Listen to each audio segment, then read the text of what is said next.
നമസ്കാരം എല്ലാവർക്കും Shirley's micro kitchen good food and fine റെസിപ്പീസിലേക്ക് സ്വാഗതം.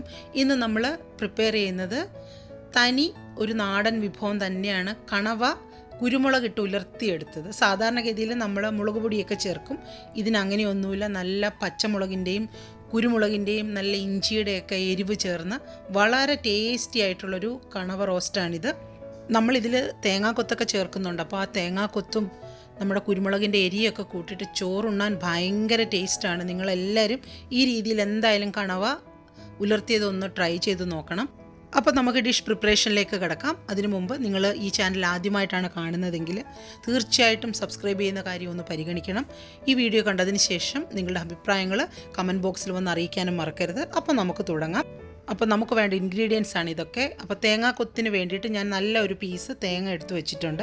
ഇത് വെളുത്തുള്ളിയാണ്. വെളുത്തുള്ളി ഒരു 1.5 കുടം എടുത്തിട്ടുണ്ട്. അതായത് ചൈനീസ് വെളുത്തുള്ളിയാണ്. അപ്പോൾ വലിയൊരു ബൾബും ഒരു പകുതി ബൾബും കൂടി. ഇഞ്ചി അതുപോലെ ഉള്ളി വെളുത്തുള്ളിയുടെ അത്രയും വേണ്ട, കുറച്ച് നല്ല വലിപ്പമുള്ളൊരു കഷ്ണം. പിന്നീട് നമ്മൾ എടുത്തിരിക്കുന്നത് സവാളയാണ്. വലിയ സവാളയാണെങ്കിൽ 2 മതി. എൻ്റേത് അല്പം ചെറുതാണ്, അതുകൊണ്ടാണ് ഞാൻ 3 എടുത്തത്. പച്ചമുളക് 4 പോരാ, ഇനിയും വേണം. അപ്പോൾ കുറച്ച് മാത്രമേ ഞാൻ കാണിക്കുന്നുള്ളൂ. കുറച്ച് കറിവേപ്പില. ഇത് നല്ലതുപോലെ കഴുകി വൃത്തിയാക്കി വെച്ചിരിക്കുന്ന കണവയാണ്. ഒരു ഏകദേശം 600-650 ഗ്രാമൊക്കെ കാണും. ഞാൻ കുറച്ച് വിനീഗർ ഉപ്പുമൊക്കെ ചേർത്ത് കുറേ നല്ലതുപോലെ കഴുകിയാണ് എടുത്തത്. അതിനുശേഷം വെള്ളമൊക്കെ ഒന്ന് പോകാൻ വേണ്ടി വെച്ചിട്ടുണ്ട്. ഇനി നമുക്ക് കണവയൊന്ന് കുക്ക് ചെയ്തെടുക്കണം. അപ്പോൾ അതിന് വേണ്ടിയിട്ട് ഒരു കുക്കറാണ് എടുത്തിട്ടുള്ളത്. കുക്കറിലാണ് ഇന്ന് നമ്മളിത് കുക്ക് ചെയ്തെടുക്കുന്നത്. അപ്പോൾ പ്രത്യേകിച്ച് വെള്ളമൊന്നും നമ്മളിതിലേക്ക് ചേർക്കേണ്ടതില്ല. ഇപ്പോൾ കണവ ചേർത്തു. ആവശ്യത്തിൽ കൂടുതൽ വെള്ളം ഈ കണവ കുക്ക് ചെയ്യുമ്പം ഇറങ്ങി വരും. ഇപ്പം നമ്മളതിലേക്ക് കുറച്ച് കറിവേപ്പിലയാണ് ചേർത്ത് കൊടുത്തത്. ഇനി നമ്മളിതിലേക്ക് ചേർക്കുന്നത് പച്ചമുളകാണ്. ഞാൻ നേരത്തെ പറഞ്ഞതുപോലെ നല്ല എരിവുള്ള ഡിഷാണ്. അപ്പോൾ 3-4 വരെ ചേർക്കാം. ഇനി നമ്മളിതിലേക്ക് ചേർത്ത് കൊടുക്കുന്നത് 1/2 ടീസ്പൂൺ മഞ്ഞൾപ്പൊടിയാണ്. ഇനി ആവശ്യത്തിന് ഉപ്പൊരു 1/2 ടീസ്പൂണാണ് ഇപ്പോൾ ചേർത്ത് കൊടുക്കുന്നത്. പിന്നീട് വേണമെങ്കിൽ നമുക്ക് ചേർക്കാം. അപ്പോൾ നമ്മളിതിനെ ഒന്ന് കുക്ക് ചെയ്തെടുക്കാനാണ് പോകുന്നത്. ഒട്ടും വെള്ളം ചേർക്കാൻ പാടില്ല. നമ്മളൊരു മീഡിയം തീയിൽ വെച്ചിട്ട് ഫസ്റ്റ് വിസിൽ നമ്മളിതിനെ ഒന്ന് കേൾപ്പിച്ചെടുക്കണം. അതിനുശേഷം തീയൊന്ന് കുറച്ച് ഒരു 3 വിസിൽ മതിയാവും.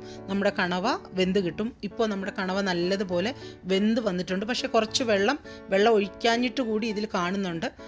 അപ്പോൾ ഈ എക്സസ് ആയിട്ടുള്ള ഈ വെള്ളം നമുക്കൊന്ന് വറ്റിച്ചെടുക്കണം. അപ്പോൾ നമുക്ക് ചെറുതീയിലൊന്ന് വെച്ചാൽ മതി. അപ്പോൾ ഈ വെള്ളം ഒന്ന് പെട്ടെന്ന് വറ്റി കിട്ടും. അപ്പോൾ ആ സമയം കൊണ്ട് നമുക്ക് ഈ കണവ ഒന്ന് ഉലർത്തിയെടുക്കുന്നതിന് വേണ്ട ബാക്കി കാര്യങ്ങൾ ചെയ്യാം.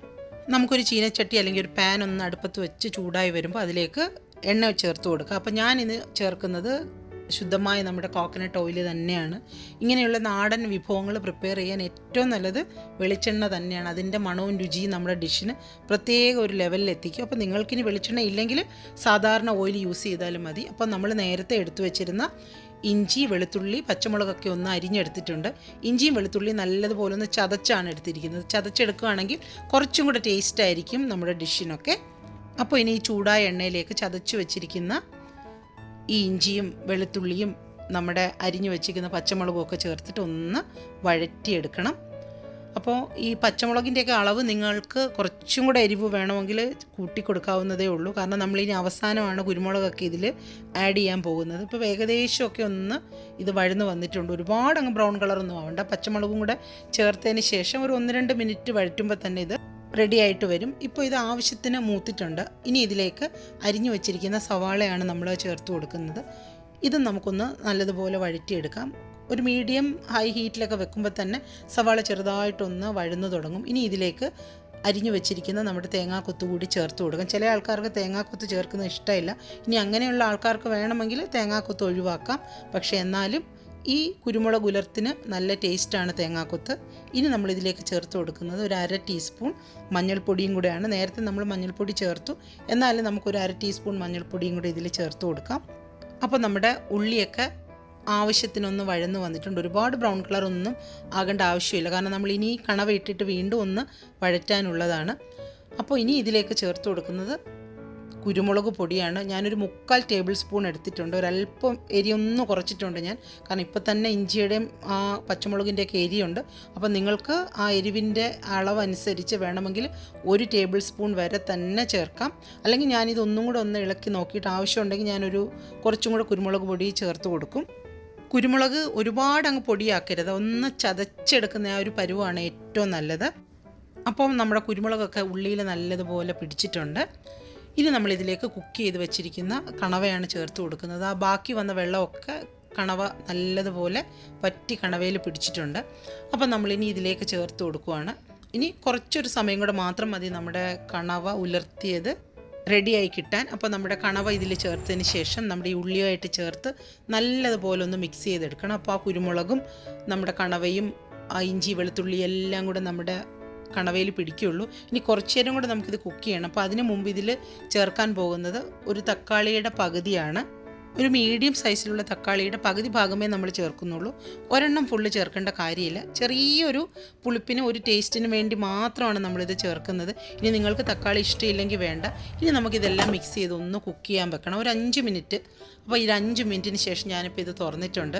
അപ്പോൾ നല്ലതുപോലെ ആ തക്കാളിയും കുരുമുളകും എല്ലാം നമ്മുടെ കണവയിൽ നല്ലതുപോലെ പിടിച്ചിട്ടുണ്ട്. നിങ്ങൾക്കിത് കാണാൻ പറ്റും.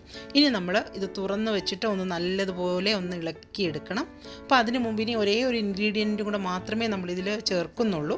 അതെന്ന് പറയുന്നത് നമ്മുടെ വീട്ടിലൊക്കെ പൊടിച്ച് വെച്ചിരിക്കുന്ന നല്ലൊരു ഗരം മസാലയാണ്. ഒരുപാടൊന്നും ചേർക്കേണ്ട, ഒരു 1/2 ടീസ്പൂൺ നമ്മളിതിലേക്ക് ചേർത്ത് കൊടുത്താൽ മതി. അപ്പോൾ ഈ ഗരം മസാല ഇതിലേക്ക് ചേർക്കുമ്പോൾ നമ്മൾ നമ്മുടെ ഈ കണവയെ വേറൊരു ലെവലിലേക്കാണ് ഉയർത്തിയെടുക്കുന്നത്. അപ്പോൾ ഇതിൻ്റെ ടേസ്റ്റ് ആകെ മാറും. അപ്പോൾ നമ്മളൊരു 1/4 ടീസ്പൂൺ നല്ല ഫ്രഷായിട്ട് പൊടിച്ചെടുത്ത ഗരം മസാലയും കൂടെ ചേർക്കുന്നുണ്ട്. അതിനുശേഷം ഇത് നമുക്കൊന്ന് ഇളക്കിയെടുക്കണം. ഇനി നമ്മളിതിലേക്ക് ചേർത്ത് കൊടുക്കുന്നത് നമ്മളിതിലേക്ക് കുറച്ച് ഫ്രഷായിട്ടുള്ള കറിവേപ്പിലയും കൂടെയാണ് ചേർത്ത് കൊടുക്കുന്നത്.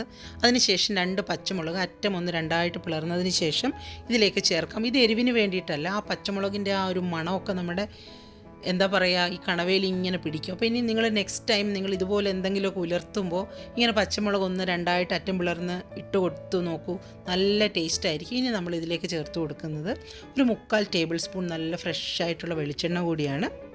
ഇനി നമുക്കിതൊന്ന് മീഡിയം തീയിലിട്ടിട്ട് ചെറുതായിട്ടൊന്ന് ഉലർത്തിയെടുത്താൽ മാത്രം മതി. നല്ലതുപോലെ ഇപ്പം തന്നെ ഇത് റെഡി ആയിട്ടുണ്ട്. നല്ല മണമാണ് ഇതിൽ നിന്ന് വരുന്നത്. അപ്പോൾ നിങ്ങളെല്ലാവരും ഇത് തീർച്ചയായിട്ടും പരീക്ഷിച്ച് നോക്കട്ടെ. നമ്മുടെ കുരുമുളകിട്ട് വരട്ടിയ കണവ എങ്ങനെയുണ്ടെന്ന് കണ്ടിട്ട് നിങ്ങൾക്ക് ഇഷ്ടമായില്ലേ?